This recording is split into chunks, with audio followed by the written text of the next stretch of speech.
Saya nggak tahu Ya. nih agama kamu apa? Agamamu apa? Agamaku bingung, aku nggak punya agama, makanya aku bingung. Pantas lah kau bingung. Udah diam ya. Kau bertanya aja di sini ya. Karena kau bingung, kau bertanya aja. Jadi gini loh dek ya. Agama itu adalah sistem kepercayaan yang seharusnya di situ memenuhi beberapa unsur. Dulu ada di undang-undang kita diatur. Kenapa dulu kejawen tidak dikatakan agama? Kenapa dulu kapitayan tidak dikatakan agama? Karena ada yang unsur yang tidak dipenuhi seperti kitab suci, Tuhan, utusannya atau nabinya, sistemnya. Iya. Tujuan hidupmu buat apa? Kita ini kamu kan lagi bingung nih. Saya bantu kamu biar nggak bingung ya. Gini, kalau saya Iya. ditanya apa gunanya agama, Rifa? Saya akan jawab begini. Agama bagi saya adalah sebuah parameter untuk saya bisa bertindak mana benar dan salah menurut Tuhan. Itu bagi saya penting tuh. Kamu tahu nggak, orang munafik itu adalah orang yang aku tidak beragama, tapi ternyata beragama. Itu orang munafik, dan orang munafik itu dengan orang kafir sama di neraka. Khalidina fiha, kata Allah. Kok bahas kafir terus sih kakak ini? Iya, orang kafir itu artinya mengingkari ajaran Allah. Orang munafik artinya menafikan syahadatnya. Ketika dia bersyahadat, asyhadu an la ilaha illallah wa asyhadu anna Muhammadar Rasulullah, tapi dia mengakui dia tidak punya agama, maka orang ini adalah orang munafik. Bahkan Rasulullah lebih keras kepada orang ini. Dulu orang munafik itu bahkan dihukum dipotong kakinya, silang dengan tangannya, lalu dicongkel matanya, lalu dibuang. Orang munafik itu lebih mengerikan daripada orang kafir. Orang kafir Ya, jelas nampak.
Assalamualaikum warahmatullahi wabarakatuh. Bertemu lagi dengan channel Kristologi Muslim, channel yang akan memperlihatkan diskusi dan debat lintas agama.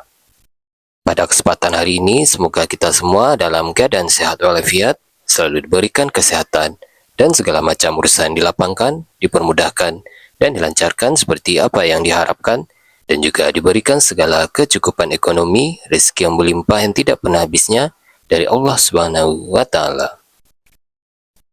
Di video kali ini masih seperti biasa, saya akan memperlihatkan diskusi dan debat lintas agama, di mana nantinya apologet Islam dan oknum Kristen akan saling bertanya dan menjelaskan agama masing-masing. Yang mana kita akan bisa menilai mana agama yang benar-benar bisa diterima dan dipahami secara akal pikiran manusia yang berakal. Di video ini juga kita akan melihat diskusi dan debat Unirifa dan apologet Islam lain dengan beberapa oknum Kristen, yang mana kita bisa mendapatkan ilmu dan pengetahuan tentang ajaran Islam dan ajaran Kristen. Dan bagaimana berjalannya diskusi ini, apakah akan berjalan tenang dan santun atau malah sebaliknya memanas, di mana biasanya oknum Kristen jika tidak sanggup menjawab pertanyaan dan juga tidak terima ajaran dan isi kitabnya dibahas, mereka akan emosi dan marah, bahkan sampai menghujat pribadi atau ajaran. Nah, daripada penasaran dengan diskusi dan debat ini, mari kita simak saja videonya sekarang. Kepada manuskrip Al-Quran itu bersandar kepada lafaz. Mana dalilnya? Ini dalilnya ya, nih ya, kita pakai dalil sekarang. Bentar, nanti kalian kuas kesempatan bertanya. Umat Kristen tolong jangan bawa sifat penjajah yang beragama Kristen zaman dulu, mentang-mentang kalian seagama ya. Orang Kristen zaman dulu kan menjajah ke Indonesia, jangan kalian jajah komal kami ya. Ini ya, nih kata Rasulullah begini.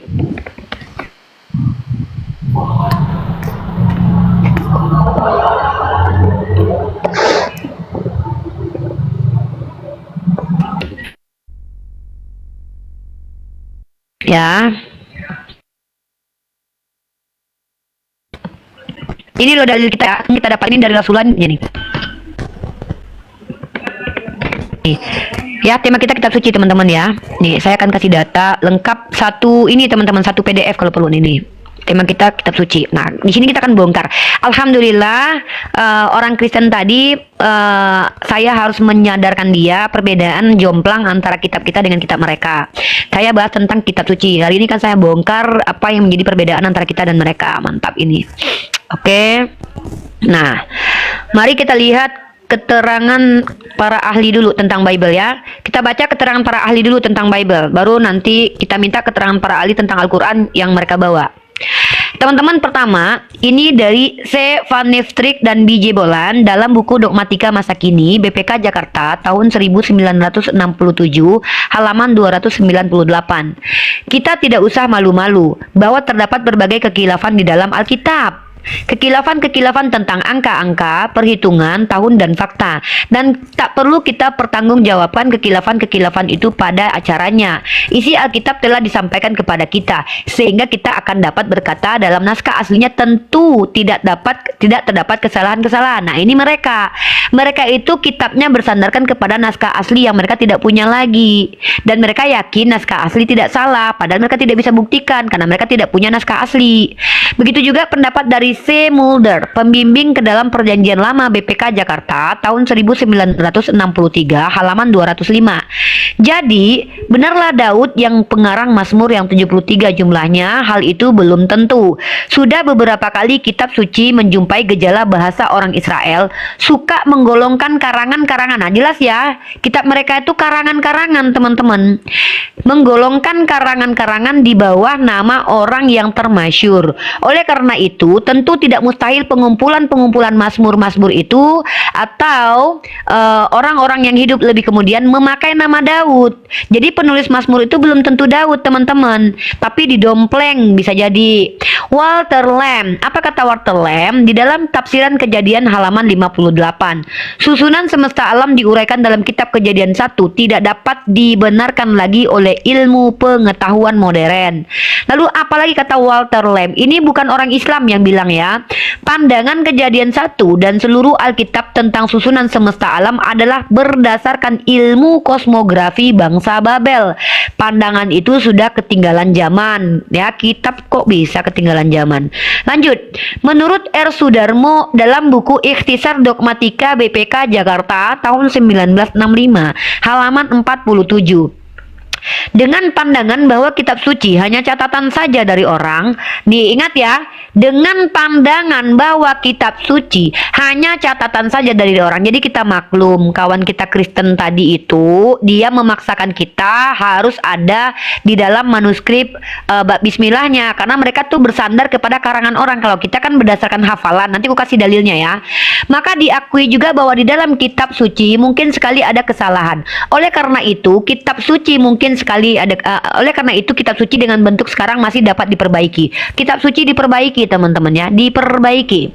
Menurut R. Sudarmo dalam Ikhtisar Dogmatika BPK Jakarta tahun 1965 halaman 49, di dalam Perjanjian Baru pun ada kitab-kitab yang diragukan, antara lain surat Wahyu dan Yakobus yang disebut surat jeram. Jadi mereka sendiri meragukan kitab mereka, teman-teman. Makanya mereka tadi menggunakan cara berpikir Kristen untuk mengkritisi agama kita. Padahal tidak pernah kita sebagai orang Islam itu bersandar kepada manuskrip.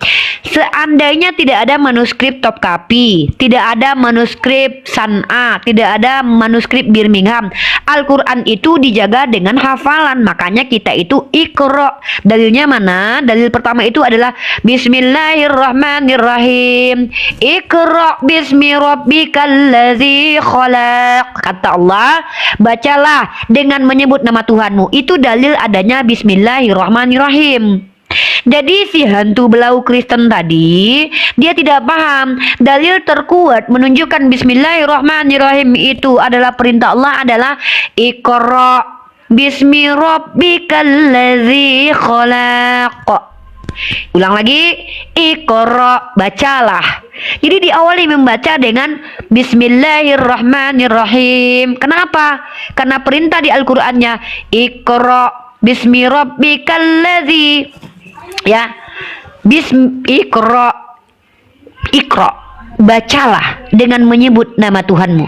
Kalau Kristen ada tidak perintahnya, murid-muridku, bacalah kitab Matius, Markus, Lukas, surat Paulus. Tidak ada.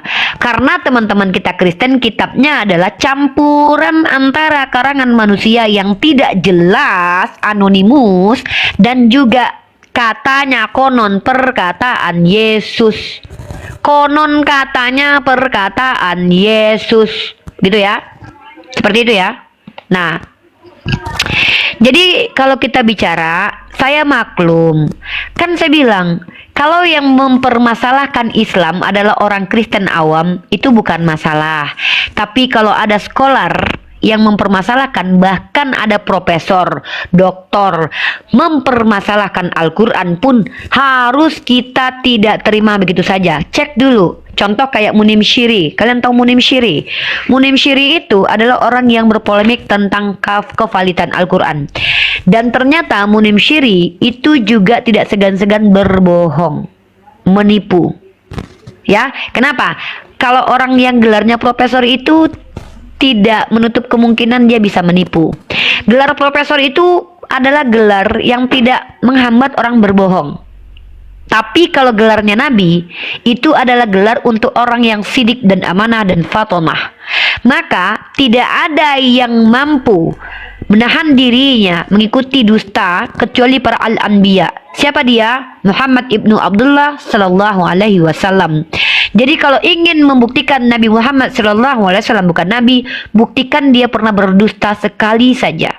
Di banyak 7.000 hadis riwayat Muslim, hadis riwayat Imam Bukhari, segitu banyaknya Quran, berapa surah? 114 surah, ayatnya ada. Silahkan buktikan ada kedustaan Muhammad ibnu Abdullah yang terverifikasi secara ilmiah dan secara akademis.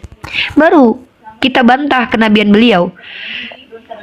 Bukan kami ini mengikuti kalian, tidak. Kami tidak perlu mengikuti kalian karena kalian Kristen. Kristen itu tidak memiliki standar yang sama dengan kami. Kalian tidak tahu siapa penulis kitab kalian. Kami tahu, ya. Dan kalian tidak mengerti siapa yang mengkanon kitab kalian. Kami tahu. Kitab kami tidak pernah dikanon. Kitab kami dikodifikasi, ya. Kitab kami dikodifikasi alias dikumpulkan, bukan dikanon. Kitab kalian kan dikanon, ya. Seperti itu. Baik, mari kita naikkan lagi level kita ke atas. Kita akan bahas tema tentang kitab suci. Kafir silakan bertanya tentang Al-Quran saya, ya. Dan kita akan make comparison religion karena yang kita hadapi adalah umat Kristen yang terkadang tidak sadar dengan kitabnya sendiri. Saya harus sadarkan mereka bahwa level kita berbeda. Kitab kami tidak bercampur dengan karangan manusia. Kitab kalian bercampur dengan karangan manusia. Kitab kami tidak jatuh gedebuk dari langit, tapi perkataan Tuhan yang dititipkan kepada para malaikat yang disampaikan kepada Nabi Muhammad selama 23 tahun. Seperti itu. Kalau kitabnya umat Kristen adalah kitab-kitab, buku-buku, manual-manual skrip yang ditemukan dan nggak tahu kapan. Contoh saya kasih tahu sama kalian, di abad pertama manuskrip ini masih sedikit ya.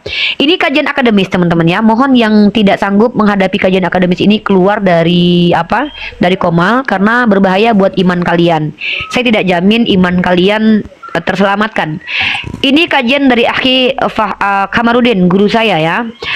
Kalian tahu Kaine Diatheke, perjanjian baru teman-teman, Greek New Testament manuskrip. Jadi ini adalah manuskrip New Testament, perjanjian baru ya. Dan ternyata perjanjian baru ini di abad kedua teman-teman, itu cuman jumlahnya sekitar 12-an presentasinya ya. Kalau kita bahas nih, kalau di abad ke-3 naik lagi, entah nggak tahu dapat dari mana.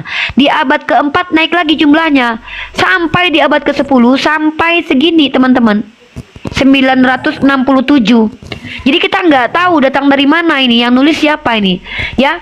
900 tahun dalam komplitnya 1000 MSS in Greek alone within 900 years of the average classical author written, there are 0 MSS teman-teman ya. Ini adalah teman-teman bukti kalau manuskrip mereka tuh di awal tuh sedikit, tiba-tiba muncul banyak, nggak tahu datang dari mana gitu loh. Ini namanya adalah manuskrip Kaine Diatheke. Dan kalian lihat dalam Kaine Diatheke ini, dalam empat perjanjian baru, kitab perjanjian baru ini, ada beberapa versi terjemahan. 1 KJV, 2 NIV, NASV, NCV, NRCV, RSV. Dan kalian tahu nggak? Ayat Matius 17:21 dalam KJV ada, di dalam 1, 2, 3, 4, 5 di remove. Nggak ada. Kemudian dalam Matius 18 nomor 11 di KJV itu ada, di yang lain di remove. Oke? Dan kalian tahu nggak? King James Version ini tahun 1611, RSV tahun 1952. Jadi semakin tua, semakin ini kalau di terjemahannya masih ada. Makanya kalian kalau lihat ayat-ayat dalam King James Version itu ada, diadakan, tapi di sini di remove. Nggak tahu entah alasannya apa, kita nggak ngerti. Cek aja. Ya, contoh ini nih, Markus pasal 16 nomor 8. Lalu mereka keluar dan lari meninggalkan kubur itu, sebab gentar dan dahsyat menimpa mereka. Mereka tidak mengatakan apa-apa kepada siapapun juga karena takut. Dengan singkat mereka sampaikan semua pesan itu kepada Petrus dan teman-temannya. Sesudah itu Yesus sendiri dengan perantaraan murid-muridnya memberikan dari timur ke barat berita yang kudus dan tak terbinasakan tentang keselamatan yang kekal itu. Terjemahan baru 74. Itu teman-teman ya. Jadi ada ayat-ayat yang nggak tahu datang dari mana, kok bisa. Nah, kalau kalian lihat Markus pasal 16 ayat 8 ini, lalu dengan tergopoh-gopoh keluarlah mereka itu sambil berlari dari kubur, karena gentar dan dahsyat menimpa mereka itu. Maka satu pun tiada dikatakannya kepada seorang pun juga, sebab sekaliannya itu takut. Beda teman-teman. Ini TL 58. Mereka pun keluar dari makam dan lari sebab sangat ketakutan dan terkejut. Karena terlalu takut mereka tidak mengatakan sepatah kata kepada siapapun. Entah kok beda lagi menurut ND 68. Maka mereka keluar dari kuburan itu lalu lari karena terkejut dan takut. Mereka tidak mengatakan apa-apa kepada siapapun karena takut. BIS 85. Wanita-wanita itu lari dari kubur dengan gemetar dan bingung dan sangat ketakutan sehingga tidak dapat berbicara. FAYH tahun 89. Nggak ngerti kita. Jadi wajarlah mereka itu bingung. Ini Markus nih 16 ayat 8. Ya. Kai exceltosai epigon apo tou menemou eichen gar autas Tromos kayak ekstasis kayak audit. Kalian pikir saya hebat kali bisa bahasa Yunani? Enggak, saya baca ininya, baca lari ininya. Saya belum bisa, tenang. Tapi saya sudah belajar kok, tenang aja lah. Saya belajar. Mungkin kalian bilang wah hebat kali ini Pak. Makanya kalian jangan gampang terpengaruh guys. Orang yang baca itu belum tentu bisa. Nah ini salah satunya. Kodek Vatikanus Greece tahun 1209 B03. Di dalam teks kritikalnya ada komplain. Di dalam page 15-12 ini ada tertulis apa? Full. And now can you leave the old reading alone and not alter it? Hey stupid. Jangan ganggu, jangan rubah gitu loh. Ini nih di sini dituliskan nih. Artinya memang ada perubahan-perubahan. Ya jadi ini siapa lah yang bikin ini, kok marah dia? Kok jangan dirubah-rubah gitu. Stupid. Biarkan aja begitu. Begitu kan? Jadi inilah teman-teman memang perbedaan agama Kristen dengan agama Islam. Kalau di agama Islam tidak ada tuh ayat yang tidak pernah ada dibaca oleh Nabi Muhammad, tapi tiba-tiba ada. Nabi Muhammad ya baca bismillah lah. Hantu belau. Ya karena ada dalilnya. Iqra bismi rabbikal ladzi khalaq. Lah kalian dari mana itu datang? Kitab-kitab kalian ini kita lihat lagi ya. Jadi di sini pendapat para ahli, Joseph Wells in Forgery in Christianity, the so-called canonical book of the New Testament as of the Old are a mess of contradiction and confusion of text to the present estimate of 150,000 and more variant reading, as is well known and admit. Charles White, author of Christian History to the year 200 P213, of the 150,000 variant reading which Grace found in the manuscript of the New Testament, probably 149,500 were edition and interpolation. Apa ini interpolation? adanya perubahan. Jadi bukan kata kita mereka ini rusak, distorsi parah. Not, bukan Uniriva yang bilang, tapi yang bilang adalah skolar-skolarnya. Nah, lanjut. Bagaimana dengan Quran? Quran itu definisinya adalah qara'a yaqra'u Qur'anan, membacakan, melafalkan. Ini hantu belau. Ya, kami itu tidak bersandar kepada manuskrip. Kau tanya data sama aku. Al-Quran, Iqra, qara'a yaqra'u Qur'anan, membacakan, melafalkan, mengucapkan, menyuarakan, menyatakan, menyampaikan sesuatu. Quran, sesuatu yang dibacakan, dilafalkan, diucapkan, disuarakan, dinyatakan, disampaikan. Qira'ah, cara membaca, melafal, mengucap, menyuarakan. Iqra, bacakanlah, lafalkanlah, ucapkanlah, suarakanlah, nyatakanlah, sampaikanlah. Hantu belau, kalian nggak ngerti apa-apa. Definisi Al-Quran kalian nggak paham, bukan ditulis, tapi bacakan lafazan. Makanya ketika kau bertanya kepadaku, kenapa tidak ada di manuskrip? What the mother is problem? Kan gitu. What the problem is mother? What the problem? Kalau tidak ada di manuskrip manapun, satu Quran pun, Quran surah Al-Baqarah tidak ada di manuskrip top copy. So what the hell problem? Hah? What the problem? Adakah lafazan kami berbeda satu sama lain? Hah? Tidak. Kenapa? Beda kelas, bro. Agamamu dan agamaku beda kelas. Agamamu kitabnya datang dari karangan orang, agama kami datang dari lafaz yang adalah kalamullah. Beda, sayang. Beda kita. Jadi tolong ya, jangan paksa kami untuk turun downgrade. Jangan paksa Al-Quran kami yang kalam ilahi kalian paksa harus jadi catatan orang. Menurut kalangan orang, menurut pendapat orang, kira-kira jam sekian pergilah ke rumah si Anu. Apa itu?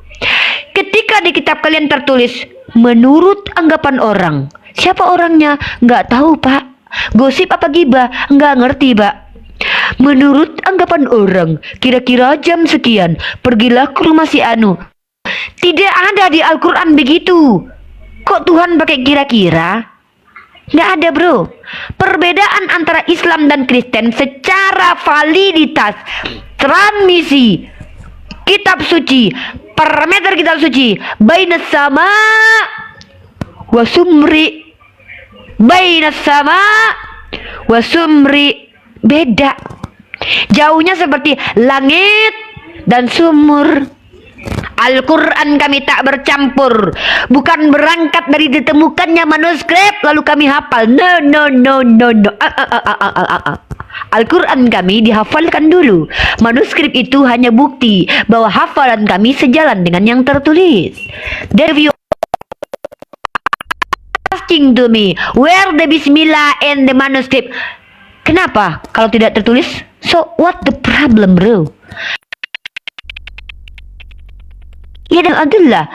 Where the literation Al-Quran? Mana ayatnya? Iqra bismi rabbikal ladzi khalaq. Pertanyaanku, mana perintah Yesus kau disuruh baca kitab Matius, Markus, Lukas?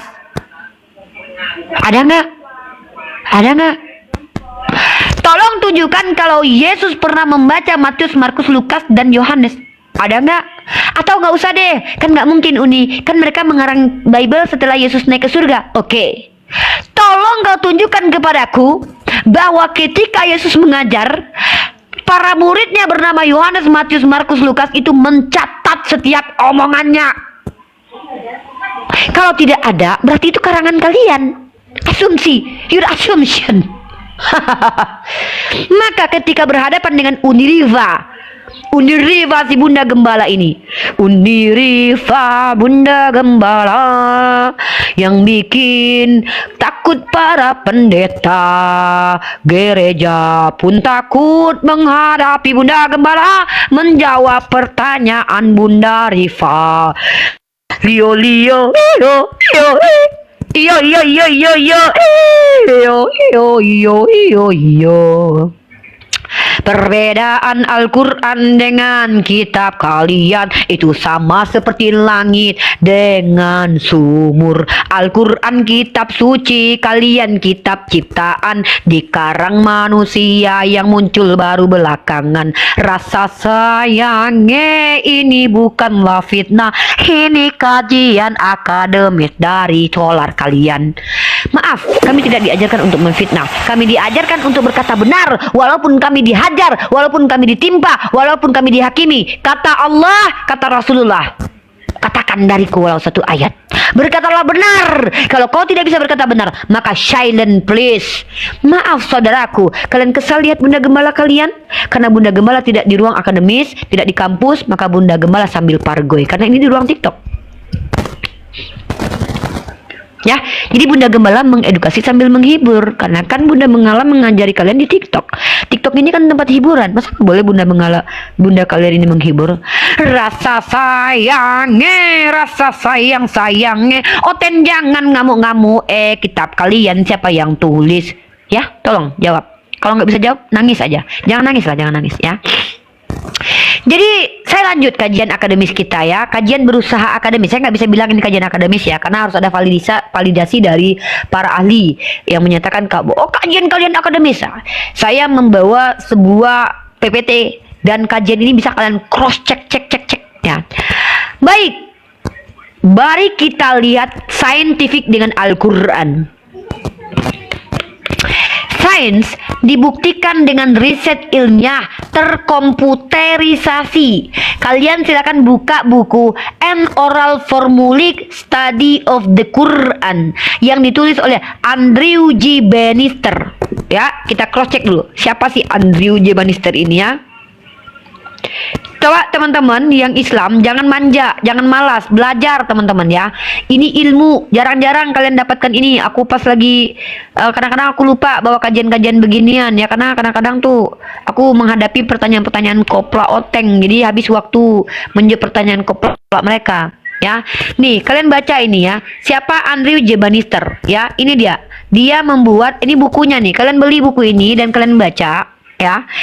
Cari buku ini teman-teman, membuktikan bahwa pelafasan Al-Quran itu terkomputerisasi dan itu secara saintifik diuji. An Oral Formulaic Study of the Quran, paperback March 24, 2017 ya. The Quran makes extensive use of all the religious material, stories and tradition that predate the origin of Islam. And there has long been a capek kali bahasa Inggris ini guys. Maklum ya, aku bukan penutur bahasa Inggris ya. Kita ganti aja. Kita pakai translate aja ya. Makanya aku bilang aku mau kursus bahasa Inggris. Aman, tenang. 2 tahun lagi aku lancar bahasa Spanyol dan bahasa Inggris ya. Al-Quran banyak menggunakan materi, kisah, dan tradisi keagamaan yang lebih tua yang mendahului asal-usul Islam. Dan telah lama terjadi perdebatan sengit tentang bagaimana materi ini masuk ke dalam Al-Quran. Buku unik ini berargumen bahwa perdebatan ini sebagian besar ditandai oleh kegagalan untuk sepenuhnya memahami Al-Quran sebagai produk lisan yang dominan. Hantu belau. Ini riset ilmiah. Al-Quran kami ini produk lisan, bukan produk tulisan. Ini produk lisan, bukan produk tulisan. Kau tanya pula tertulis di manuskrip mana? Kan bikin malu kau. Kitab kami ini dengan menggunakan analisis linguistik terkomputerisasi yang inovatif. Studi ini menunjukkan bahwa Al-Quran menunjukkan banyak tanda-tanda komposisi lisan yang telah ditemukan dalam literatur tradisional lainnya. Ketika seseorang kemudian menggabungkan hasil-hasil komputerisasi ini dengan petunjuk lain tentang asal-usul Al-Quran seperti budaya lisan yang terbukti mendahului Al-Quran serta ingatan rakyat dalam tradisi Islam bahwa Muhammad adalah seorang penutur lisan. Berbagai bukti ini bertemu dan mengarah pada kesimpulan bahwa sebagian besar Al-Quran perlu dipahami sebagai hasil konstruksi langsung dalam bentuk lisan. Ini bukunya, kau baca, kau beli, jangan kau bodoh, jangan kau dungu berjamaah. Kau nggak ngerti buku, kau nggak ngerti literasi. Kau tahu yang bikin buku ini, kau pikir siapa yang meneliti ini? Namanya adalah Andrew J. Bannister dan buku ini dijual di Amazon. Nggak ada duit kau beli, mampus le. Makanya kau bodoh, ya bodoh. Nih orangnya. Kita lihat ya, bodoh. Dan jangan bodoh. Andrew J. Bannister, who is this guy? Let we check it out, who this guy? Ya, gitu ya. Andrew J. Bannister, direktur. Nah, ini kalian nggak tahu siapa Andrew J. Bannister? Nih ya, mana lah pula tadi mana lah si Andrew inilah. Nah, kita lihat ini ya. Biar tahu kareten-kareten yang nonton kita ini. Kalau kita ini kalau bicara tuh pakai kaidah ilmiah. Nggak ada pula dia. Wikipedia aja lah kita tengok siapa lah si Andrew ini ya. Andrew J. Bannister biografi. Kalian nggak tahu, secara saintifik telah terbukti bahwa Al-Quran itu adalah penutur secara lisan. Kalian oteng-oteng malah tanya isi manuskrip kepada kami. Justru walaupun dengan manuskrip pun Al-Quran kami terverifikasi kebenarannya. Ya, mari kita let we check it out. Who is this Andy Bannister? Kalau kami bicara nih kami pakai kaidah-kaidah ilmiah loh, mengutip loh kami nih loh. Ya. Andy Bannister, Dr. Andy Bannister adalah Direktur Solas, sebuah organisasi penginjilan hantu belau Kristen bro, Kristen. Masih mau kau datang besok? Jadi yang mengkaji bahwa Al-Quran itu bukan tradisi tulisan tapi tradisi lisan, namanya si Andy J. Bannister. Siapa dia? Ini orangnya nih. Andy Bannister. Apa buku yang dia tulis? Ini kalian beli kalau ada duit kalian. Kalau nggak ada duit kalian carilah ngepet kayak apa kayak. Masa kalian miskin mau mengkritisi Al-Quran tapi nggak mau belajar? Ini bukunya. Nama bukunya apa? An Oral Formulaic Study of the Quran. Ya. Nah, siapa penulisnya? Andy J. Bannister. Siapa dia? Dia adalah Direktur Solas, sebuah organisasi penginjilan dan pelatihan yang berbasis di Skotlandia tetapi mencakup seluruh Inggris Raya. Andi secara teratur berbicara dan mengajar di seluruh Inggris Raya, Eropa dan Kanada, Amerika dan dunia, dari universitas hingga gereja, forum bisnis hingga TV dan radio. Ia secara teratur berbicara kepada audien baik karesteng maupun nangkaresteng tentang isu-isu yang berkaitan dengan iman, budaya, politik dan masyarakat. Andi meraih gelar doktor dalam studi Islam. Kau Kristen awam pemakan babi naik ke sini mengkritisi Al-Quran. Kau baca buku si Andy Bannister ini, ya? Inilah kalian Kristen. Kalian awam. KBBI aja gagal paham, mau mengkritisi pula Al-Quran. Si Andy Bannister aja, si Andy Bannister ini aja mengakui bahwa Al-Quran itu secara terkomputerisasi itu valid, terbukti tradisi oral. Nah, bahkan apa katanya? Kesimpulannya apa? Kalian tahu nggak kesimpulannya? Apa kesimpulannya? Disimpulkan 2,5 lebih tinggi dari batas minimum rasio karya lisan 52% Quran versus 20% batas minimum, 1,5 kali lebih tinggi dari rata-rata rasio karya-karya lisan 52% Quran versus 33% rata-rata 3 karya lisan pembanding.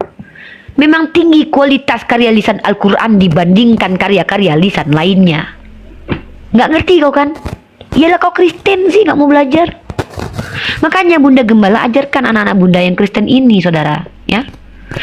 Naik bertanya pertanyaannya pertanyaan dungu, jangan pertanyaan yang cerdas lah. Aduh, minimal baca buku literasi gitu loh. Ojo sembrono ae, gitu. Ayo, Eko Sutopo, kalau tidak bisa menjelaskan apa-apa dan tidak ngerti apa-apa, bertanya saja terkait Al-Quran saya. Hak saya menjawab Al-Quran saya, dan kewajiban saya menyampaikan yang saya ketahui tentang kitab kalian. Bukan berarti mengajarkan kalian kitab kalian, tidak. Saya mengetahui informasi tentang kitab kalian, harus saya sampaikan itu. Do you understand what I mean? Yes, I think you understand. Oke. Jadi tolong yang naik ke atas ini ya, tolong yang naik ke atas ini jangan dikasih ilmu malah ketawa-ketawa, ya. Lucu kali ya, mereka tidak mengerti. Ya ikhwani, apa nih? Ya ikhwani, naik dulu ya. Udah. Saya sudah bilang kalau tema tentang kritik teks, Kristen itu tidak berani naik. Orang Kristen tuh nggak berani naik. Kenapa? Karena mereka sudah tahu kitab, mereka nggak tahu siapa penulisnya. Yang mengkanon juga nggak ngerti siapa. Mereka nggak punya data-data lengkap. Ditanya info dari mana itu nggak tahu. Ini kitab siapa yang bikin nggak ngerti. Makanya mereka nggak mungkin. Makanya saya bilang kafir silakan bertanya. Giliran dijelaskan malah mengganggu kau ya, si kafir tadi kan. Kalau kau kafir, dia kan ngakui dia kafir tadi kan. Kau mendapatkan ilmu dari muslimah. Gitu loh. Oke, kita lanjut kajian ilmiah kita terkait tentang Al-Quran tadi ya. Sorry, kawan-kawan Kristen tidak bermaksud merendahkan kitab kalian. Al-Quran itu parameter bahwa dia bisa dikatakan suci ada. Ada parameternya, tidak kontradiksi, tidak terdistorsi, terjaga, perkataan Tuhan, memiliki panduan hukum yang jelas, antara bainas sama wasumur, wala talbisul haq bil batili ada. Pertanyaan saya, apa alasan kitab kalian dikatakan suci? Ah, itu tunjukkan kepada kami. Kalau nggak ada ya berarti ngapain dikatakan suci kan gitu. Kan begitu. Oke ya. Baik. Teman-teman kemarin ada yang minta sama saya. Ini dia. Bayangkan kita, bagaimana kita mengatakan kita tidak tahu dari mana Al-Quran kita datang. Kalian tahu nggak? Ijazah sanad keguruan Al-Quran saja itu masih ada orangnya masih hidup. Orang yang ada itu masih ditemukan ijazah sanad keguruannya aja. Itu adalah Ustadz HM Sarkowi Maron Probolinggo. Ini saya berharap bisa bertemu dengan beliau nih. Ustadz HM Sarkowi Maron Probolinggo. Dari mana dia dapatkan? Dari Sayyidina Muhammad Rasulullah Sallallahu Alaihi Wasallam, menurut sampai kepada as-sahabat, sampai kepada tabi'in tabi'ut, sampai ini guru-gurunya, sampai kepada beliau Muhammad Sarkowi dari Syekh Muhammad Bashari Alwi. Jadi kalau kalian ingin sampai kepada Rasulullah, cari guru ini namanya Syekh Muhammad Bashari. Di mana beliau? Entah di Maroko, entah di mana, cari beliau. Minta sanad keilmuan, sanad sanad kiroat ya. Ini sanad kiroat loh. Ya, sanad kiroat. Begitu. Ini ijazahnya ada. Kalian jangankan ijazah, kutanya penulis Bible kalian nggak tahu. Siapa penulis Bible? Manceret. Ini apalagi nih orang nih. Aku nggak bahas pejabat surga, aku bahas kitab suci. Kalau nggak ada kapasitas jangan naik lah, merusak peradaban. Berobat dulu ke rumah sakit jiwa. Nabi barbar adalah nabi yang tidak bertuan. Siapakah tuannya Muhammad? Kau tuh cuma bertanya aja. Nabi barbar, nabi yang tidak pernah. Nabi barbar, nabi yang tidak bertuan. Siapakah tuannya Nabi Muhammad? Nabi barbar. Oke, kita buka ayat Nabi barbar dulu. Ya. Nabi barbar adalah nabi yang tidak bertuan. Baik.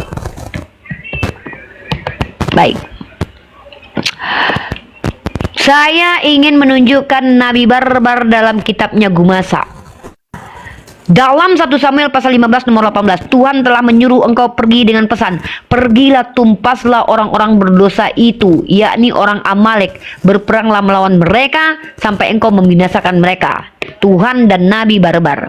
Yosua ya, Ulangan, kita menumpas seluruh penduduknya seperti yang kita lakukan terhadap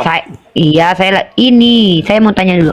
Kita menumpas seluruh penduduknya seperti yang kita lakukan terhadap Sihon, barbar sekali ya, Raja Heshbon, dan menumpas penduduk setiap kota, laki-laki, perempuan, dan anak-anak. Pertanyaan saya, inikah tokoh Bible yang adalah nabi yang ramah tamah, Musa, Yosua? Ingat lagi ya.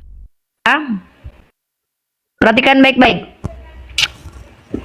Siapakah yang mempersembahkan korban kepada Theos kecuali kepada Tuhan sendiri? Haruslah ia ditumpas. Lala, baby, barbar sekali bukan? Dan lanjut teman-teman. Maka bundullah dengan mata pedang penduduk kota itu, dan tumpaslah dengan mata pedang kota itu serta segala isinya dan hewannya. Apalah salah hewan? Barbar sekali bukan? Habakuk, tetapi berbuatlah begini. Nabi hanya barbar, semua laki-laki nabi yang semua tidak perempuan. bertuan. Iya, aku sepakat. Nabi barbar Siapakah tuannya iblis, udah gitu aja. Muhammad? Tuannya iblis. Nabi Muhammad tidak punya Tuhan, Siapakah Nabi Muhammad Tuannya punya Muhammad? ilah. Udah, diam dulu. Aku lagi penginjilan, diam kau. Tetapi perbuatlah begini, hanya semua laki-laki sajalah dan semua perempuan yang telah pernah tidur dengan laki-laki harus kamu tumpas. Wakicrot, wagidau, wagicot, wakidau, wagijot, wagidau, wagicrot, wagidau. Ya, mari kita lihat. Yesaya pasal 345. Sebab pedangku ku besar yang di langit sudah mengamuk barbar sekali, bukan? Lihat, ia turun menghakimi Edom, bangsa yang kukhususkan untuk ditumpas. Barbar sekali, bukan? Yes, yang barbar itu kata Gumasa, Tuhannya iblis, ya. Yeremia pasal 26. Marilah mendatanginya dari segala jurusan, bukalah lumbung-lumbungnya, onggokkanlah isinya bertimbun-timbun, dan tumpaslah itu, janganlah ada tinggal sisanya. Berber sekali, bukan? Berber sekali, bukan?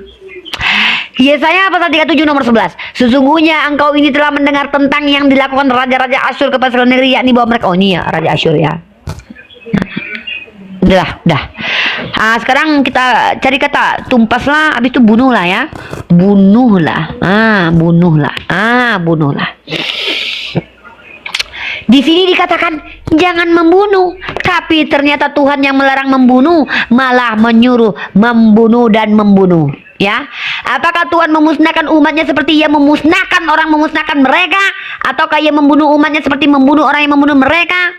Nah, ternyata Tuhan memang pernah membunuh, teman-teman. Dan mana bunuhlah. Mana ya? Mana ya?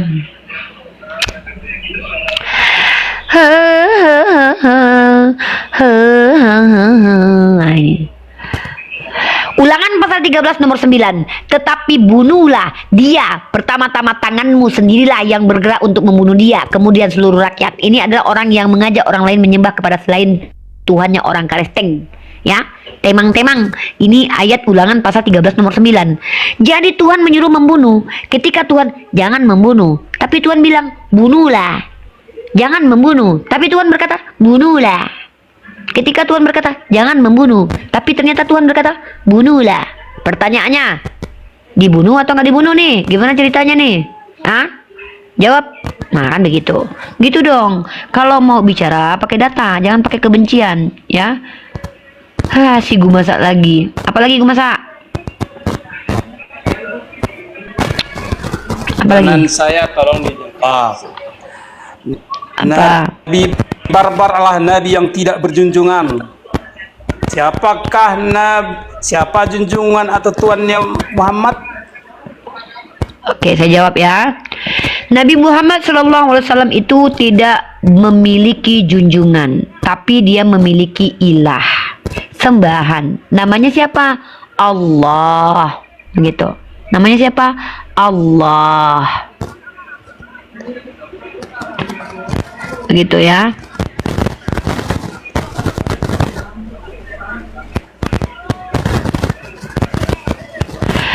Oke, teman-teman yang ada di YouTube, karena aku sudah punya chat Nightbot ya, jadi teman-teman jangan spam ya, karena Nightbot akan menghapus komentar-komentar spam. Stop spam caps lock ya, begitu ya. Seperti itu ya teman-teman ya. Nightbot aku itu adalah asisten pribadi aku ya. Dia tidak akan membiarkan kalian itu untuk mengulang-ulang komentar ya. Tapi aku akan kembalikan, kupulihkan aja ya. Nightbot ini kan asisten aku. Seperti itu. Waduh, banyak kali komentar yang dihapus sama Nightbot ini. Bot, kamu jangan hapus-hapus komentar orang semua lah, Bot. Bot. Si Bot ini mentang-mentang baru dipekerjakan sehari, udah ini dia. Bot, janganlah kau hapus-hapus komentar orang di bawah, Bot. Kenapa Nightbot ini menghapus pesannya si Insan Hakul Yakin ya? Insan Hakul Hakka ya? Bot ikut pecat juga bot ini nih. Wah, si bot ini. Wah, bot. Waduh, gimana si bot ini nih? Bentar dulu. Oh, bahaya nih bot ini. Nightbot aku. Ini jahat banget bot ini, bentar. Bentar ya. Dek, botnya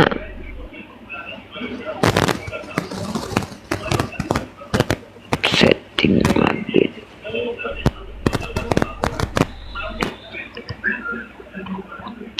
Naik bot. Jangan dihapus-hapus semua komentar orang, bot. Bot. Bikin susah aja nih bot nih.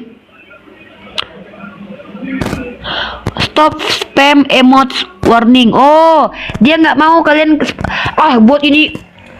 Oh, ini kemarin lengkap ya. Iya teman-teman. Apalagi lah orang ini.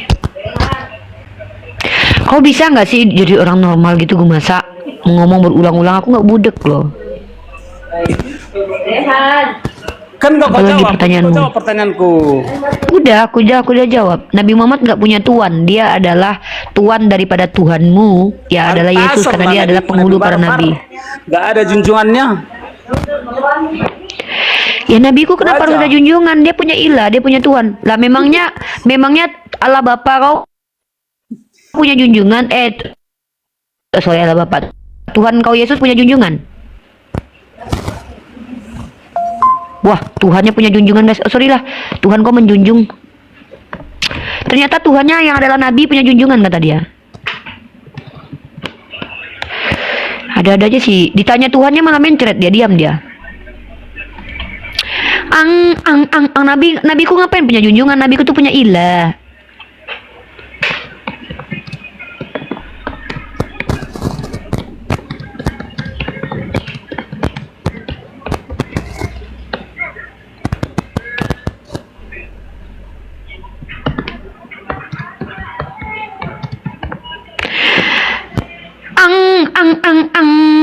Si Gumasa kepala somplak selalu bertanya, telinganya peka. Sudah dijawab masih diulang-ulang. Si Gumasa memang tinggal tulang. Ya, Jeki 89. Kalau awam Kristen bertanya saja, kalau berilmu silakan jelaskan apa yang mau dijelaskan. Apakah semua agama itu sama enggak? Beda lah. Apa Agama bedanya? Islam itu beda lah. Agama lain dari manusia, agama Islam dari Allah, dari Tuhan alam semesta. Terus semua agama itu berarti kan ciptaan Allah juga. Arti agama apa? Ya, agama itu katanya semua itu agama dari Allah. Lah terus kita ini dari apa? Kamu nih kalau bertanya sama saya, pahami dulu pertanyaanmu. Kamu ngerti nggak arti agama itu apa? Apa? Aku Minimal enggak- gini loh, Dek. Kalau bertanya, nah makanya kalau awam sekali jangan keluarkan pertanyaan. Ini gini ya, Dek. Kecerdasan seseorang itu dilihat dari pertanyaannya. Saya nggak tahu nih agama kamu apa. Agamamu apa? Agamaku bingung aku enggak punya agama. Makanya aku bingung. Pantas lah kau bingung, udah diam ya, kau bertanya aja di sini ya, karena kau bingung kau bertanya aja. Jadi gini loh Dek ya, agama itu adalah sistem kepercayaan yang seharusnya di situ memenuhi beberapa unsur. Dulu ada di undang-undang kita diatur. Kenapa dulu kejawen tidak dikatakan agama? Kenapa dulu kapitayan tidak dikatakan agama? Karena ada yang unsur yang tidak dipenuhi seperti kitab suci, Tuhan, utusannya atau nabinya, sistemnya gitu. Makanya diam dulu, jangan iya aja, diam dulu. Nah, agama itu dari bahasa Sanskerta ya, Sanskerta ya kalau tidak salah, dari kata a dan gama, tidak dan kacau. Jadi rakyat Indonesia ini terdiri dari pulau-pulau yang bahasanya itu menyerap dari banyak bahasa Arab dan bahasa Sanskerta, di antara bahasa yang paling banyak diserap tuh. Maka agama ini diambil sebagai istilah untuk sistem kepercayaan. Dan syaratnya tuh ada. Dulu tuh ada undang-undangnya. Aku lagi nggak bahas itu ya. Kalau kamu mau tuh cari aja dulu. Nah, maka agama itu adalah sistem kepercayaan. Maka kalau kau tanya, apakah sistem kepercayaan orang semuanya sama? Ya beda lah. Apa perbedaannya? Sistem kepercayaan Islam itu datang dari Allah. Lah itu kan klaim, ya kan bisa dibuktikan. Nah, yang lain itu datang dari manusia. Dari mana kau tahu? Bisa dibuktikan. Nah, kalau Islam ini ada parameternya, ada ilmu dan metodenya, pendekatan untuk menjelaskannya secara rasional ada. Tapi kalau agama lain, contoh Kristen. Kristen itu agama apa?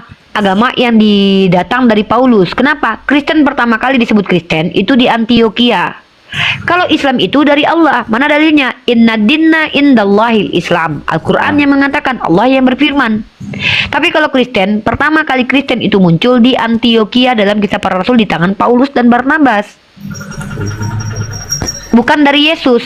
Yesus itu tidak pernah menyebutkan kata Kristen karena dia bukan orang Yunani. Dia bergelar Mesiah, bukan Kristus, tapi Mesiah. Mesiah atau Masaha itu dalam kaidah Islam, dalam linguistik Islam itu adalah bahasa musta'ribah, bahasa yang diarabkan. Nah, artinya apa? Mengusap. Kenapa dia dikatakan mengusap? Karena Allah memberi gelar kepada hambanya yang dicintainya dengan gelar Al-Masih. Sama seperti Khalilullah, Kalimatullah, Kalimullah. Nah, kalau Nabi Isa gelarnya Al-Masih. Kenapa ya? Hak Allah lah, kan gelarnya nggak jelek. Kenapa? Karena menurut para ulama, beliau itu membuat mukjizat dengan mengusap. Kalau di dalam bahasa Ibrani arti Mesiah apa? Sampai detik ini belum tahu kita apa artinya, karena artinya diurapi. Apa arti diurapi? Sampai detik ini pun mereka nggak tahu artinya apa, karena mereka nggak mau menyamakan dengan kita. Nah, arti diurapi sampai detik ini pun aku nggak tahu di KBBI apa. Ya, aku nggak ngerti. Ada di sini KBBI urap. Urap itu salah satu kayak makanan atau ya sama kayak sebenarnya kata urap itu sama dengan masalah memberikan melumuri minyak.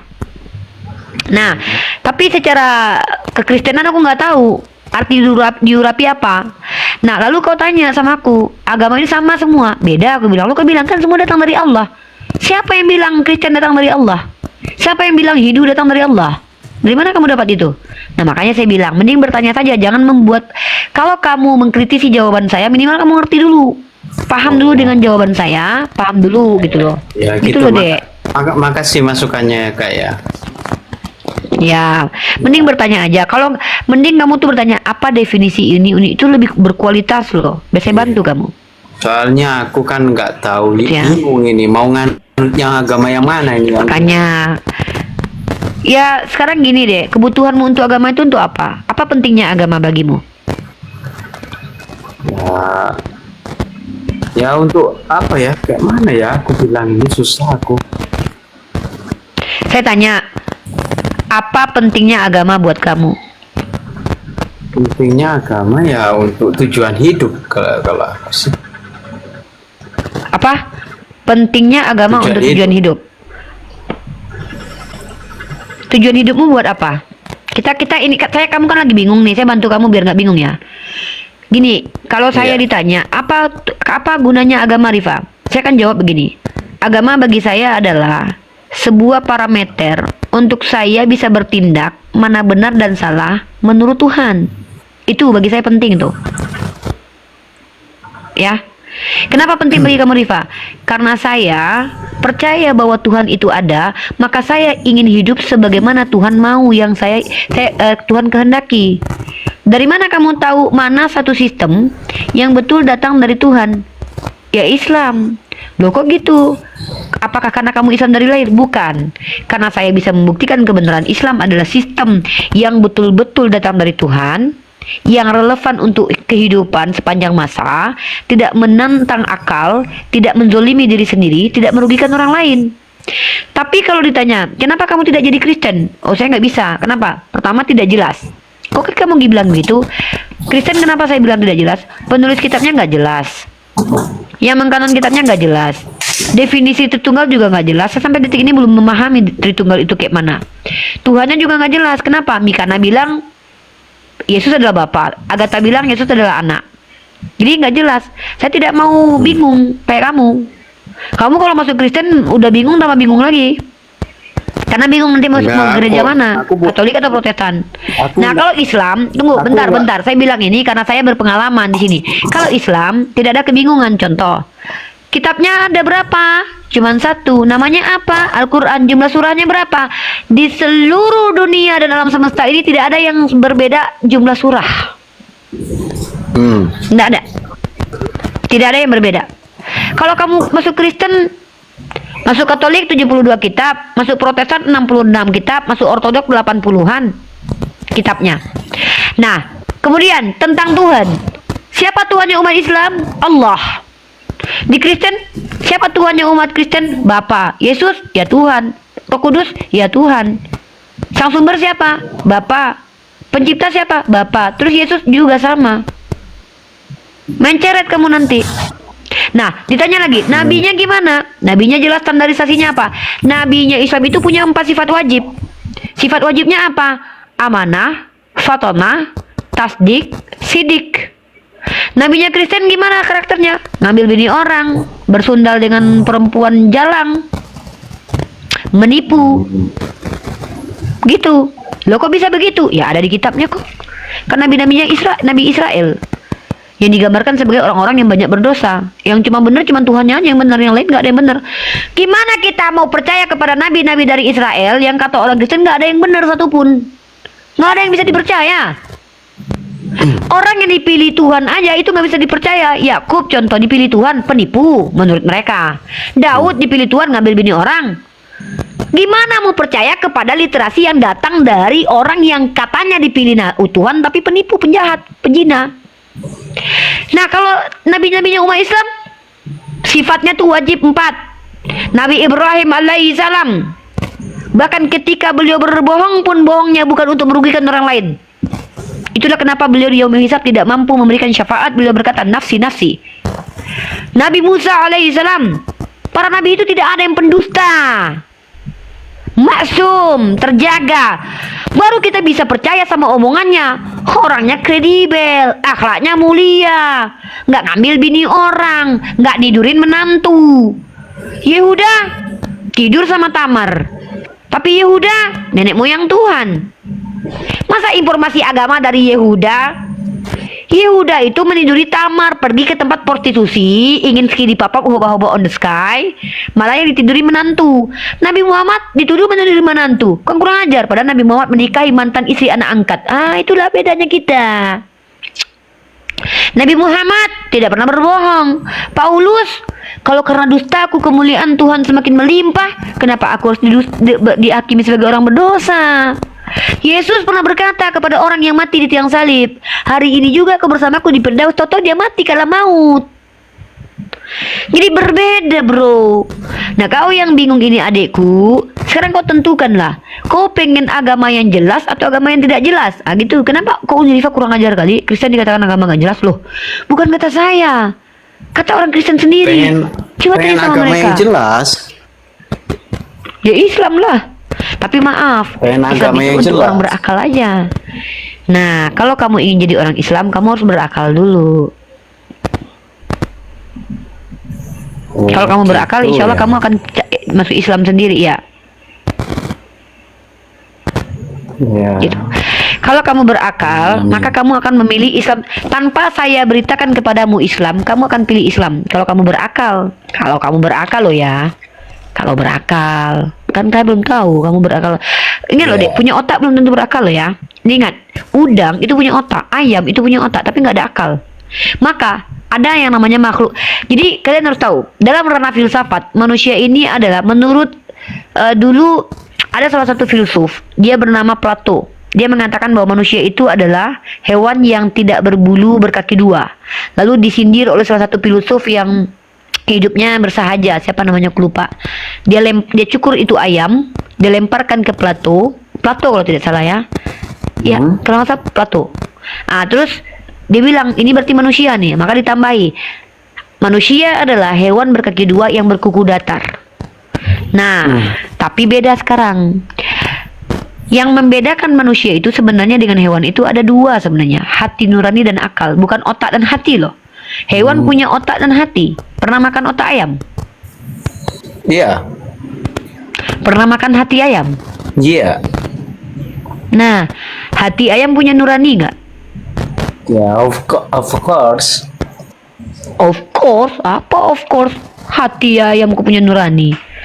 Mana ada hati ayam punya nurani? Kau patok anaknya di dalam itu tuh nggak akan nangis dia.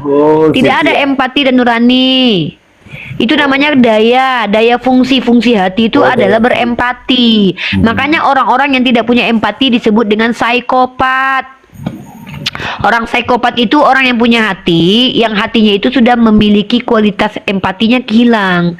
Artinya dia tidak memilah, dia tidak merasakan hal yang sama. Aduh, kalau aku dipukul gitu, aku juga nggak mau. Itu namanya empati. Gitu. Nah, kalau akal itu muncul dari otak, daya dan kemampuan berpikir.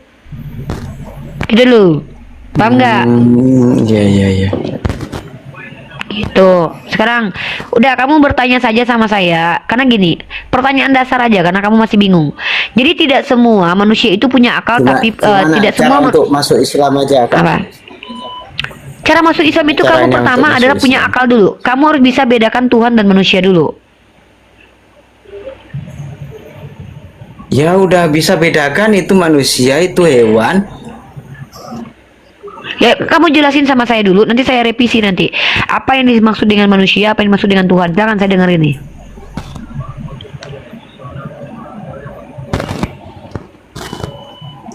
Silakan.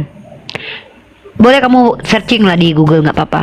Biar saya betul-betul ingin membuat kamu mengerti aja sih. Ya nanti ya, ya ndak udah. Nantilah pikir-pikir dulu ya, aku turun dulu ya. Oh yaudah, kamu belajar dulu ya. Ya. Apa definisi manusia, apa definisi Ya. Tuhan. Kalau sudah bisa bedakan itu, insya Allah masuk ke Bunda Gembala, masuk kelas, naik kelas kamu. Tadi kan kamu di TK, naik kelas 1. Kalau sudah Ya. bisa membedakan Tuhan dan manusia dan sudah tidak bertentangan dengan ilmu aspek keilmuan, tidak kontradiksi, tidak munafik, ya konsisten, naik kelas 2 lagi. Kalau Ya. sudah semula ini naik kelas 3, nanti akhirnya kamu dapat ijazah dari Bunda Gembala ya. Ya, Ijazah. Ya, Dari insya Bunda Allah, Gembala. barakallah, jazakumullah. Berarti Islam kamu ini. Kamu Ya, bilang Islam, insya Allah. barakallah. Kamu tahu nggak, orang munafik itu adalah orang yang aku tidak beragama, tapi ternyata beragama. Itu orang munafik, dan orang munafik itu dengan orang kafir sama di neraka. Khalidina fiha, kata Allah. Kok bahas kafir terus sih kakak ini? Iya, orang kafir itu artinya mengingkari ajaran Allah. Orang munafik artinya menafikan syahadatnya. Ketika dia bersyahadat asyhadu an la ilaha illallah wa asyhadu anna muhammadar rasulullah, tapi dia mengakui dia tidak punya agama, maka orang ini adalah orang munafik. Bahkan Rasulullah lebih keras kepada orang ini. Dulu orang munafik itu bahkan dihukum dipotong kakinya, silang dengan tangannya, lalu dicongkel matanya, lalu dibuang. Orang munafik itu lebih mengerikan daripada orang kafir. Orang kafir Ya, jelas Mas. nampak. Orang munafik itu dia terlihat Islam, tapi dia adalah orang yang menistakan agama dari dalam dengan faktor dan niat tertentu gitu loh. Nah, jadi kalau kamu ternyata Islam, tapi kamu mengaku tidak beragama tadi, hanya urusanmu dengan Tuhan lah, dengan Allah lah. Ya, Iyalah hatiku. saya tidak butuh orang-orang Makasih, pendusta ya. Ya, silakan jazakumullah Tun ya. khairan katsir. Ya, barakallah. Enggak, saya nggak mau jawab kamu ya, karena kamu nggak beragama ya. Nggak perlu di sini tuh sok-sok lafaz-lafaz jazakumullah khairan kasir, tapi ngakunya tidak beragama. Itu orang munafik, nggak pantas dan tidak layak untuk didengarkan lagi ya. Karena room ini room untuk orang-orang yang tidak gemar berdusta. Orang gemar berdusta sama dengan kaum kafir dan munafikun ya. Dan itu tidak pantas bersama saya, nggak usah ngobrol sama saya. Saya lagi circle-nya lagi pengen. Kalau orang kafir yang berdosa saya izinkan. Kenapa? Memang mereka kafir. Ini sosok jazakumullah khairan kasiran. Ngapain kau bilang begitu? Kau bilang tadi kau tidak beragama, kau penipu, ya. Kau penipu. Justru kau lebih menjijikkan daripada orang kafir, ya. Halo, mana main? Saya ikut Agamanya selama apa? saya Kristen. Oke, bro. Di sini Selama Kristen awam saya- bertanya saja ya, bro. Saya selama ikut Bunda ini kayak gimana ya? Menjatuhkan orang kalau kita apa itu tidak boleh menjatuhkan gitu loh. Karena Tuhan itu cuma satu. Saya tanya dulu, yang menjatuhkan orang siapa? Saya. Bisa Iya. buktikan otentik secara retorika bahwa saya terbukti menjatuhkan orang itu contoh. Yang saya itu kan siapa? Iya, karena Tuhan orang dibenci-benci gini, tidak boleh begitu. Sorry, Betul. yang mengatakan Tuhanmu terkutuk kamu. Yang mengatakan Tuhanmu mati diseret kamu. Kok saya ini tuduh benci Yesus nih? Ya tadi baru saya dengar kok. Apa? Saya bilang apa? Iya, bilang orang Kristen itu kawin sana sini, itu mana ada Coba orang tunjukkan Alah, kepada nggak saya di boleh. menit keberapa ini nih. Orang Kristen katanya punya roh Tuhan dalam dirinya, tapi naik ke atas untuk menipu terang-terangan di depan kita. Kau tahu nggak? Ini ku live kan loh di YouTube loh. Kau tahu ini live di YouTube dan Iya. kami ketahu kau itu penipu atau tidak. Ini sudah 1 jam 23 menit ku live kan loh. Dan tidak pernah aku katakan orang jadi? Kristen itu kawin-kawin tuh nggak ada. Kalau kau memang pernah Ya, tadi bisa kamu membuktikan, baru ngomong tadi aku kok. siap. Silakan buktikan. Kak, buktikan kalau aku pernah berkata begitu. Kau ambil video, Kau turun sekarang, kutunggu kau 1500 tahun untuk membuktikan di sepanjang videoku 1 jam 25 menit ini aku pernah mengatakan seperti yang kau tuduhkan itu.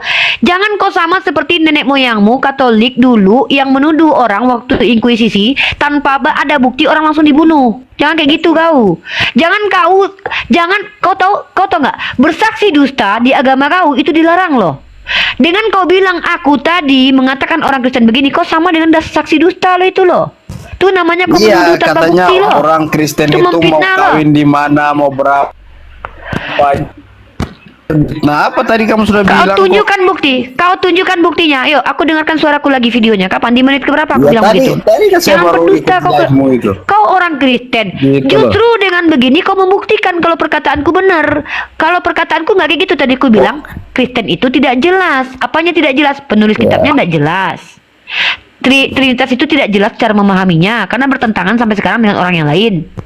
Bagi aku nggak jelas karena nggak ngerti aku. Yang selanjutnya Tuhannya pun nggak jelas. Bapak, apakah Yesus atau tidak nggak jelas. Nah, justru apa yang kukatakan itu kau terbukti orang yang mengimani agama Kristen ngaku Kristen malah melakukan tindakan iblis dengan menuduh wanita yang mengajarkan Kristen di sini untuk berakal justru dituduh dipitnah. Muka manis kayak gini kau fitnah. Kau pikir percaya orang di bawah? Kau buktikan sama aku kalau aku berkata seperti yang kau tuduh. Jangan kau laki-laki menuduh tanpa bukti, karena kau masuk dalam ranah delik nanti, fitnah. Kalau kulaporkan kau secara delik aduan kau kena loh. Pertama kau memfitnahku, maka kau yang menuduh, kau yang membuktikan. Kalau kau tidak mampu membuktikan fitnahmu, kau bisa kena delik delik aduan ini. Pencemaran nama baikku sebagai Bunda Gembala kau coret di sini. Bunda Gembala ini bunda yang bicara pakai ilmu, bukan pakai congortologi. Nah, kau tunjukkan kepadaku Oke, aku tanya, apa indikator kalau aku tidak berilmu? Coba, indikatornya apa? Ini kok orang Kristen ini kok berani-beraninya bicara tanpa dasar ya teman-teman? Di agamanya mereka diizinkan nggak sih? Saya tanya sama kalian. Saya tanya sama orang Kristen, pendeta-pendeta, kalian itu kalau bicara itu pakai landasan nggak sih? Pertama landasan teori, yang kedua bukti. Kalian itu kalau ngomong tuh suka-suka bapak moyang kalian karena kalian mengakui sebagai anak Tuhan ya? Saya tanya serius nih, apakah mentang-mentang kalian itu punya Tuhan dalam diri kalian, makanya mengajarkan kalian ngomong dusta, tuduhan itu apakah Tuhan? Apakah Roh Kudus yang Roh Pneuma atau Pneuma yang mengajarkan kalian bicara menuduh tanpa bukti begitu? Kalau naik di Komal Islam, itu tujuan kalian itu adalah harusnya dapat ilmu dari saya. Kalau kau merasa aku tidak cukup berilmu, jangan kau naik. Bukti kalau kau akui aku berilmu, kau naik. Di sini kan kafir silakan bertanya, kau naik. Berarti kau butuh jawaban dari aku. Artinya secara tidak langsung, secara psikologis kau akui aku berilmu. Gitu loh. Kenapa kalian orang Kristen yang naik ke Komal kami, apalagi yang ada aku di situnya, kenapa terbiasa berdusta, memfitnah? Apa karena kalian mengaku bahwa kalian anak Tuhan, jadi kalian bebas melakukan fitnah karena kalian dosanya sudah ditebus? Serius aku bertanya nih, coba dijawab dulu. Apakah kalian sudah terbiasa gitu bicara itu? Kalau di kami umat Islam ada dalilnya apa? Al-isnad minadin, kata para ulama kami. Apa itu? Isnad itu bagian dari agama. Dari mana kau tahu? Siapa yang menyampaikan? Bukan dongeng dan gosip. Tolong ya, tolong hargai diri kalian di sini. Saya tidak mau merendahkan martabatnya orang Kristen karena kalian manusia. Saya percaya kalian ciptaan Allah. Saya ingin kalian itu mulia. Kenapa kalian hinakan diri kalian depan saya? Saya ingin kalian dimuliakan oleh manusia lain. Bukti kalau kalian sebagai Kristen itu punya kapasitas, kapabilitas, dan kredibilitas sebagai manusia dulu. Jangan sebagai orang berilmu lah, sebagai manusia aja dulu. Tapi kenapa kalian naik ke Komal ini justru menunjukkan kalian itu tidak ada bedanya dengan binatang. Menggonggong seperti hewan chihuahua. Kenapa?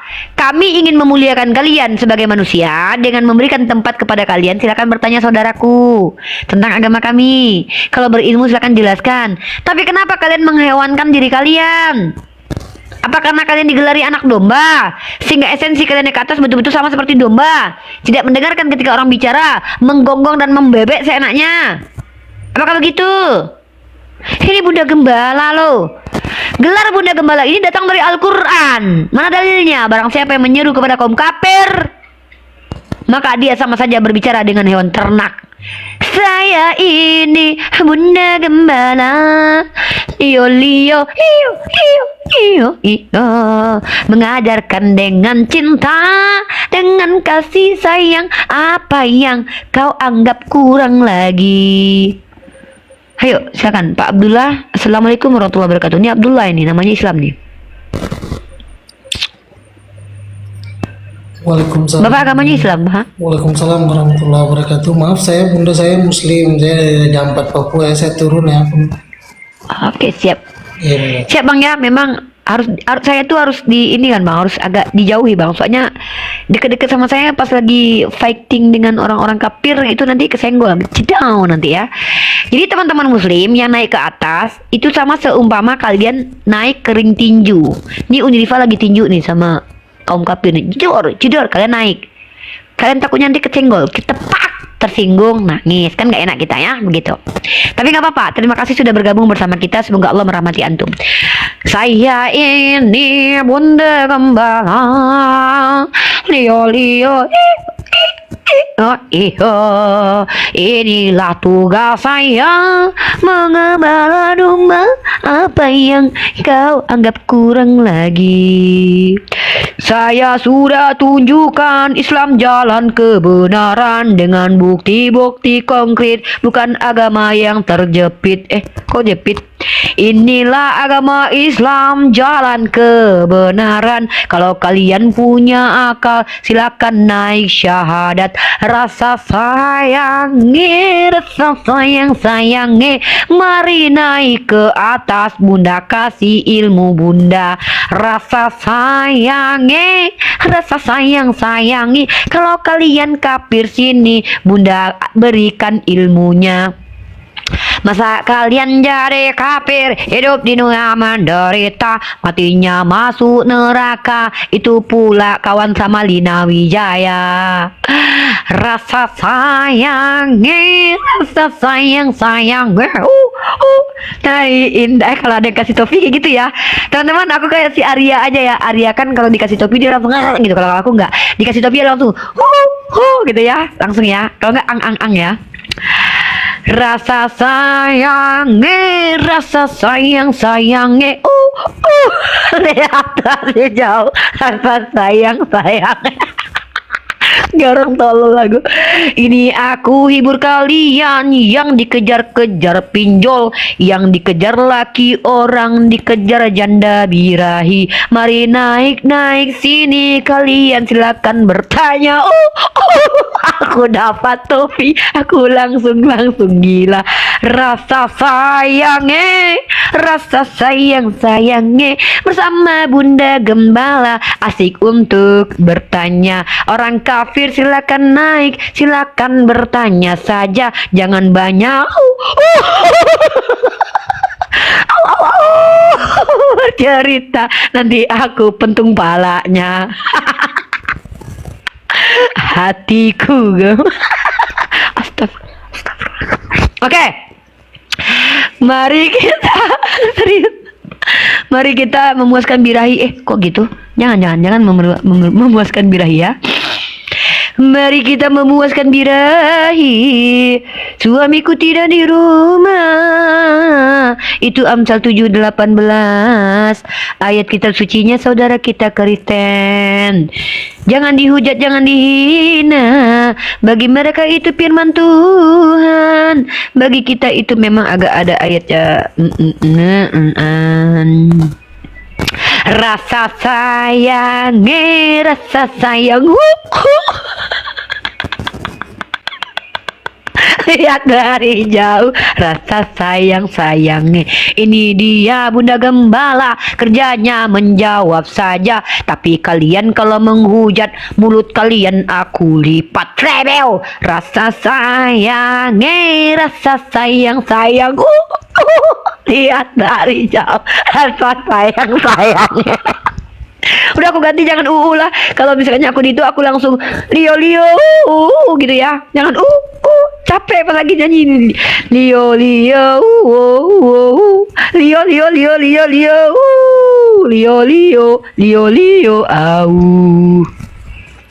Lio Lio Lio Lio Lio Lio Lio Lio Lio Lio Lio Lio Lio au.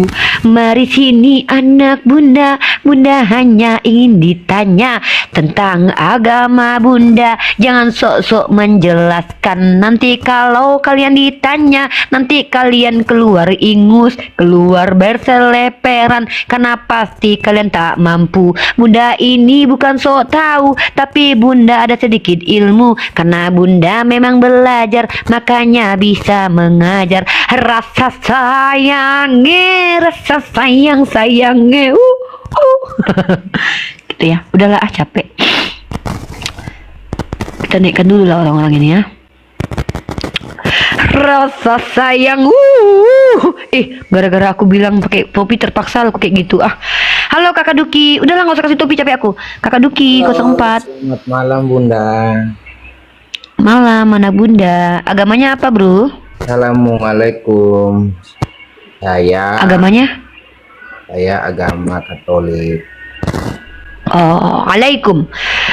Silakan anak bunda gembala, mari sini silakan bertanya. Anak bunda kalau bertanya, nanti bunda menjawab saja. Kamu tolong mendengarkan, jangan kamu berani menghujat. Nanti aku keluarkan setan yang ada dalam mulutmu kulipat. Nah gitu, silakan.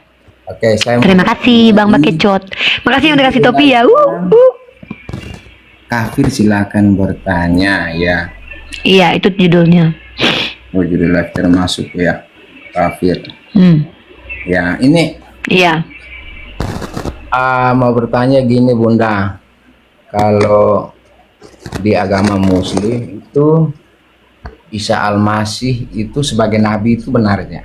Dipercaya sebagai nabi? Iya, sebagai nabi yang diutus. Jadi nabi dalam Islam itu adalah orang yang mendapatkan wahyu. Nah, kemudian dia adalah nabi yang diutus ke tengah-tengah Bani Israel. Maka gelarnya bertambah, jabatannya bertambah menjadi rasul. Jadi rasul itu nabi yang diutus. Nabi yang diutus dan malaikat yang diutus itu rasul. Jadi kalau diutus Allah, gelarnya jadi rasul. Makanya disebut dengan Rasulullah. Tapi kalau nabi, dari kata naba bisa juga, itu membawa berita, dapat berita. Mereka dapat berita yaitu wahyu. Begitu dalam Islam. Nah, apa Isa Al-Masih kan di Katolik juga disebut Yesus. Terus Sebenarnya kita harus berbeda sepakat di sini ya, karena saya nggak mau sama ya. Bukan nggak mau sama, takutnya salah paham. Memang kita membicarakan tokoh yang sama, tetapi kita perspektifnya berbeda. Yesus itu bukan nama asli dari anak Bunda Maria, karena dia bukan orang Yunani. Yesus itu kan dialek Yunaninya. Dia kan kalau coba deh, seandainya kamu nih kresek-kresek, kok kresek-kresek? Kresek-kresek. halo. Nandar kresek-kresek nggak? Aman. Surat tiba kresek-kresek. Enggak, aman. Jadi gini bro, ini seandainya Yesus turun ke dunia. Ya, Kalau kamu panggil Yesus, Yesus, dia nggak akan dengerin kamu loh. Karena namanya bukan Yesus. Namanya itu Isoa. Dia orang Aramaik. Isoa Masaha. Itu loh. ya itu tadi pertanyaannya. Nah, enggak, saya lagi menjelaskan dari aspek rasio dan juga aspek linguistik. Yeshua itu dialek Ibraninya dan saya belum apa ya, kalau Yeshua ini akan banyak nanti pertanyaan kalau muncul nama Yeshua. Yang jelas itu nama dalam Aramaiknya adalah Isoa. Makanya dia dipanggil Yesus kan, karena kata Isous. Kamu kalau lihat dalam bahasa Yunani, nama dia itu bukan Yesus tapi Isous. Isous. Ya, ini saya kasih data ya, bentar ya. Ya, Jadi ya. nama Isa itu nama yang lebih tepat. Bentar ya. Enggak, saya kasih kamu data deh. Nih. Saya kasih kamu data biar kamu paham. Di sini kan kamu naikkan untuk dapat ilmu toh. Kalau kamu nggak dapat dari saya ngapain saya buka komal, Bro? Nah, Enggak. kita diskusi. Saya tuh harus bedakan dulu Isa dan Yesus. Iya. Nih ya. Kecuali kamu kredibel, ahli teologi, maka saya akan dengarkan kamu. Nih, kamu lihat ya. Mm. Mana pula? Oh, nggak ada di sini Yesus, di sini autos. Mana yang ada nama Yesusnya ya? Kadang-kadang memang ditambah-tambahkan sama mereka ini.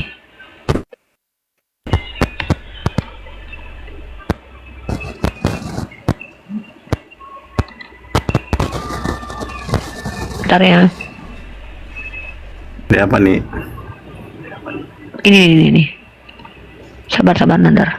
Kita harus banyak bersabar. Kalau umat Islam nih diskusi itu harus bersabar kita ya. Nah ini, kamu lihat nih, tidak ada Yesus.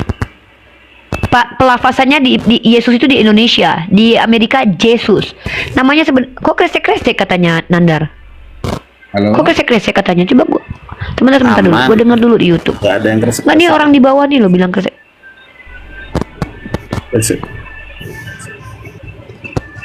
Iya lo kresek-kresek lo. Iya lo kresek-kresek handset gua nih kresek-kresek. Uni kayaknya, Uni gak usah pakai headset. Udah Ya, kenceng kok. gua ganti headset dulu, bentar. Ganti headset dulu.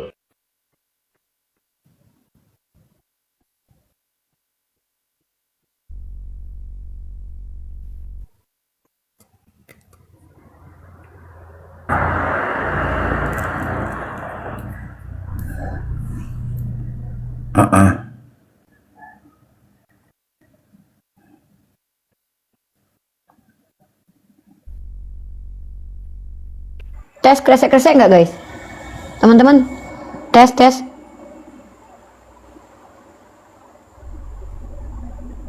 Oh, enggak. Nah, jadi ini ya. Ya. Jadi nama dalam bahasa Yunani itu Isous sebenarnya. Us ini kan dialeknya Yunani nih. Maka Isa itu nama yang sepadan. Kami dialek Arab itu kan nggak ada O kan, adanya IA, alif, ba, ta, sa, a, i, u, e. Nggak ada o itu nggak ada. Nggak domah yang ada, u baru ada. Nah, jadi nama aslinya itu bukan Yesus. Jadi khawatirnya saya, wajarlah kiranya kenapa kalian nanti diusir sama Yesus karena kalian memanggil nama orang salah gitu loh. Coba nama kamu misalnya Kakak Duki misalnya. Ini sebutan. Saya panggil kamu Koko. Pasti kamu nggak mau denger saya. Orang nama kamu bukan. Dia turun ke dunia. Yesus. Pasti dia bilang, aku tidak mengenal engkau. Enyahlah daripada aku pembuat kejahatan. Wajar, karena kalian memanggil bukan nama dia. Kalau saya, Isa. Dia tahu, dia orang Aramaik. Iya. Jadi itu. Jadi orang Aramaik. Jadi orang Aramaik itu sama dengan bahasa Arab. Gitu. Jadi kita beda ya, ada perbedaan. Ya. Perbedaan sebutan tapi tokoh sama. Itu yang saya. Nah, tokoh yang sama, sebenarnya kita menceritakan tokoh yang sama, tapi perspektif kita berbeda. Begitulah, bro. Dari itu tokoh yang sama, dan syukur saja bahwa Yesus yang jadi panutan kami juga adalah nabi bagi orang muslim. Berarti mereka juga menghormati Yesus. Jadi itu. Oh, sangat. Jangankan menghormati ya. Ya, betul. Lanjut. Kami sangat menghormati Nabi Isa, itu menghormati sekali ya. Anak Bunda Maria itu kami menghormati. Yang kami tidak bisa hormati berhala, baru kami nggak perlu hormati berhala. Tapi kami tidak boleh mencaci ya. Kami tidak boleh mencaci berhala, bro. Dilarang sama agama kami. Dalam Quran, wala tasubul ladzina yad'una min dunillah gitu. Nggak boleh kami mencaci sembahan gitu. Orang muslim kalau memang tidak boleh percaya, kalau percaya nanti jadi orang Katolik lagi nanti. Dari itu pertanyaannya, ternyata Yesus itu dihormati juga sebagai nabi oleh orang muslim. Jadi saya sebagai orang Katolik berterima kasih banyak kepada orang muslim yang sudah menghormati Yesus sebagai nabi di kepercayaan orang muslim. Iya. Itu saja. Selamat malam, terima kasih. Salam buat Bang Jonathan Nanda. Salam. Ya. Assalamualaikum. Waalaikumsalam, Bang. Ya, sehat-sehat selalu, bro ya. Salam toleransi ya. Ya, oke, saya turunkan ya, bro. Memang beda kelasnya. Orang Katolik ini memang ramah-ramah ya, guys. Orang Katolik itu ramah-ramah, mereka bukan penghujat mereka. Ya. Mereka bukan penghujat, guys. Kenapa ya orang-orang Protestan kalau naik ke koma kita tuh pada menghujat semua rata-rata ya? Apalagi dari suku tertentu ya, guys. Aku nggak sebutin nama sukunya ya. Aku nggak mau sebutin ya. Kalian tau nggak? Orang dari kalangan yang Protestan dari suku tertentu tuh lebih banyak yang ini ya, yang menghujat ya. Maaf ya, aku nggak rasis ya. Cuman kebanyakan kok bisa begitu ya? Kenapa ya? Alasannya apa? Menurut kalian apa coba? Kecuali RK mah ini.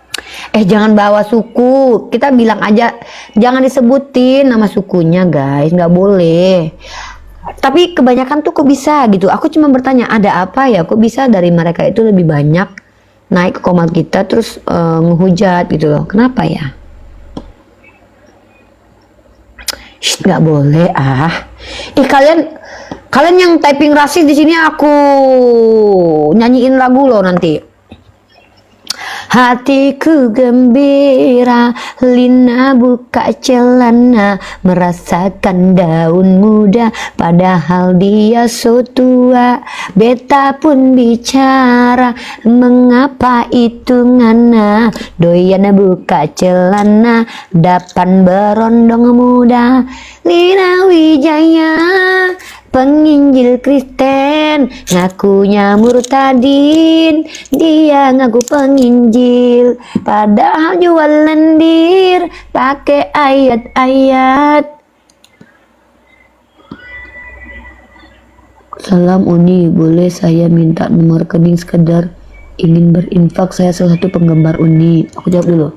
Waalaikumsalam. Berinfak untuk apa bang? Untuk apa bang? Saya bukan kafir miskin. Saya bukan fakir. Oh iya abang ya. Masya Allah. Mau dan ya karena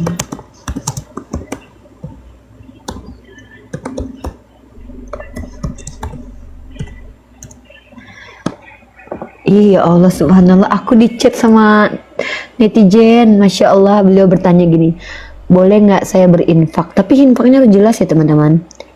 Masya Allah, aku tanya, akadnya apa dulu nih? Harus ada akadnya, ijab kabul terus jelas teman-teman.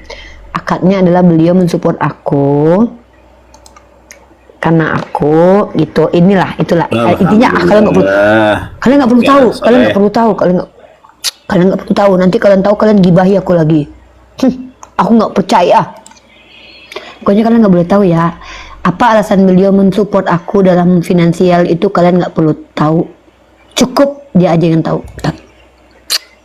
Aku kasih nomor rekening dulu ya. Baik banget abang ini, Masya Allah. Subhanallah. Semoga Allah rahmati abang ini. Kita dulu. Iya guys. Soalnya nggak usah lah ya. Aku nggak mau ini. Sebenarnya ini aku nggak minta bantuan, cuman ada salah satu teman kita yang ngomong, terus beliau tahu gitu. Subhanallah, udahlah nggak usah diceritain ya. Makasih buat abang yang nonton, semoga Allah rahmati abang, rezekinya melimpah. Yang abang kasih ke saya itu insya Allah saya pakai nanti untuk kepentingan berdakwah saya yang harus saya keluarkan. Begitu ya. Makasih banyak. Ya Allah, umat Islam ini keren-keren banget ya. Tau nggak kalian tuh ya, aku tuh banyak banget dibantuin. Aku sedikit curhat boleh nggak? Kalau nggak boleh aku nyanyi nih. Yaudah aku nyanyi aja ya.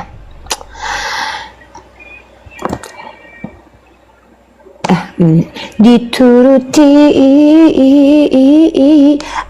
aku mati bapak. Cek. Tak dituruti, aku mati emak. Masya Allah. Sebentar. Ikhlas ya Pak. Ntar dulu aku tanya dulu. Ikhlas ya Pak.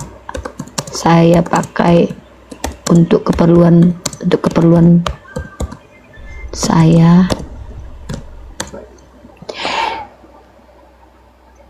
Jangan give TikTok Pak. Jangan give TikTok. Serius. Jangan give TikTok. Belinya mahal,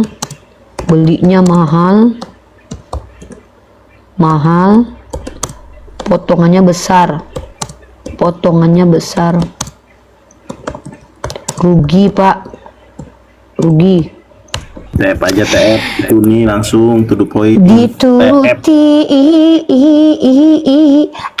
aku mati emak. Dituruti,